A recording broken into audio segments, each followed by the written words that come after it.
اعوذ باللہ من الشیطان الرجیم، بسم اللہ الرحمن الرحیم۔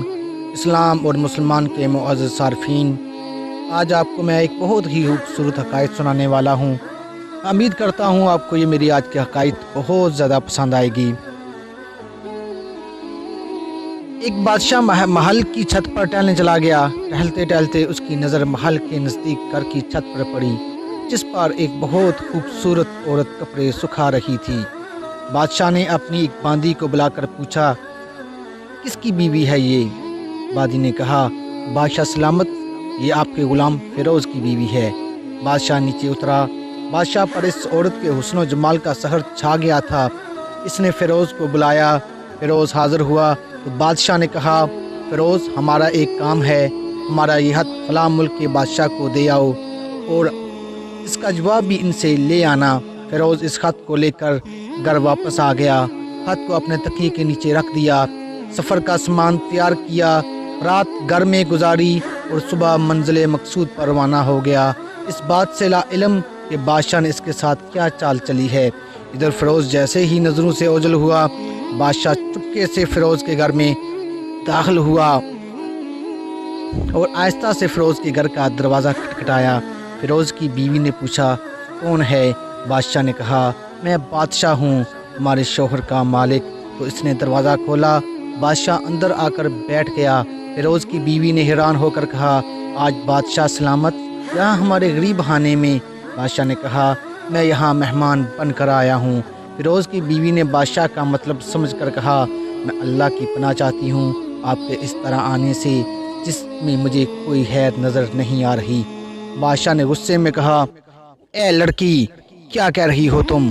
شاید تم نے مجھے پہچانا نہیں، میں بادشاہ ہوں، تمہارے شوہر کا مالک۔ فیروز کی بیوی نے کہا، بادشاہ سلامت، میں جانتی ہوں کہ آپ ہی بادشاہ ہیں، لیکن بزرگ کہہ گئے ہیں، شیر کو اگرچہ جتنی بھی تیز بھوک لگی ہو لیکن وہ مردار تو نہیں کھانا شروع کر دیتا۔ اور کہا، بادشاہ سلامت، تم اس کٹورے میں پانی پینے آگے ہو جس میں تمہارے کتے نے پانی پیا ہے۔ بادشاہ اس عورت کی باتوں سے بڑا شرمسار ہوا اور اس کو چھوڑ کر واپس چلا گیا، لیکن اپنے چپل وہیں پر بھول گیا۔ یہ سب تو بادشاہ کی طرف سے ہوا۔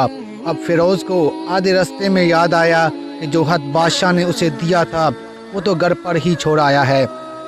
اس نے گھوڑے کو تیزی سے واپس موڑا اور اپنے گھر کی طرف لپکا۔ فیروز اپنے گھر پہنچا تو تکیے کے نیچے سے ہاتھ نکالتے وقت اس کی نظر پلنگ کے نیچے پڑے بادشاہ کے نعال چپل پر پڑی، جو وہ جلدی میں بھول گیا تھا۔ فیروز کا سر چکرا کر رہ گیا اور وہ سمجھ گیا کہ بادشاہ نے اس کو سفر پر اس لیے بھیجا تاکہ وہ اپنا مطلب پورا کر سکے۔ فیروز کسی کو کچھ بتائے بغیر چپ چاپ گھر سے نکلا۔ خط لے کر وہ چل پڑا اور کام ختم کرنے کے بعد بادشاہ کے پاس واپس آیا تو بادشاہ نے انعام کے طور پر اسے 100 دینار دیے۔ فیروز دینار لے کر بازار گیا اور عورتوں کے استعمال کے قیمتی کپڑے اور کوئی تحائف بھی خرید دیے۔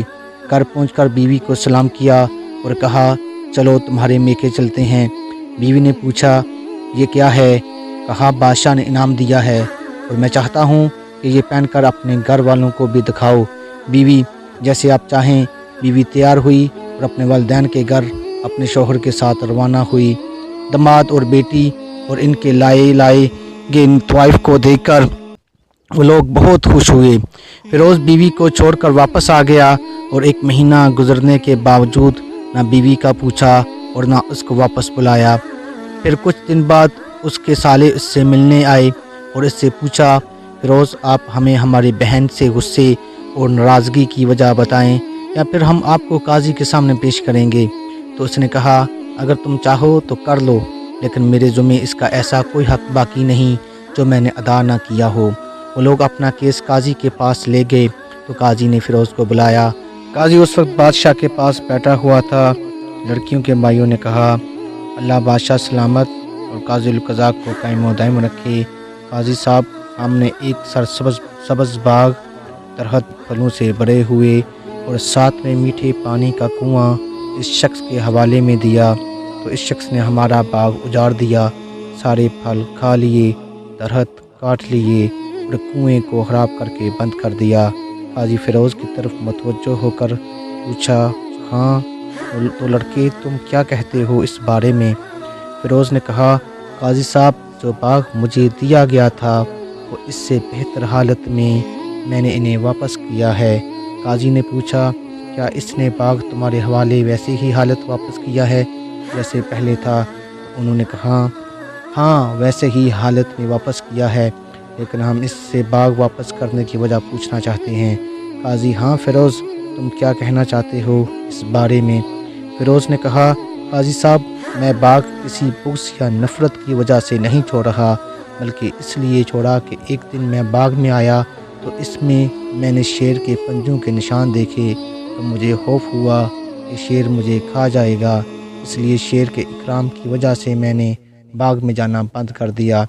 بادشاہ جو ٹیک لگائے یہ سب کچھ سن رہا تھا اور اٹھ کر بیٹھ گیا اور کہا، فیروز اپنے باغ کی طرف امن اور مطمئن ہو کر جاؤ، واللہ اس میں کوئی شک نہیں کہ شیر تمہارے باغ آیا تھا، لیکن وہ وہاں پر نہ کوئی اثر چھوڑ سکا، نہ کوئی پتا توڑ سکا اور نہ ہی کوئی پھل کھا سکا۔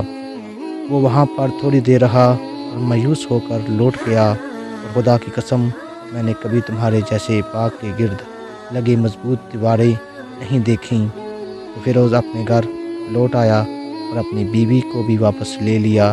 نہ تو قاضی کو پتہ چلا اور نہ ہی کسی اور کو کیا ماجرا تھا۔ معزز خواتین و حضرات، اس سے ہمیں یہ سبق ملتا ہے کہ کیا ہو بہتر ہے اپنے اہل و عیال کے راز چھپائیں نہ کہ ہم لوگوں کو بتائیں، کیونکہ اپنے گھر کے بھید کسی پر زہر نہ ہونے دینا یہ بہت ہی حکمت عملی اور بہت ہی دانائی کا فیصلہ ہے۔ میں امید کرتا ہوں کہ آج کی ویڈیو آپ کو بہت پسند آئی ہوگی۔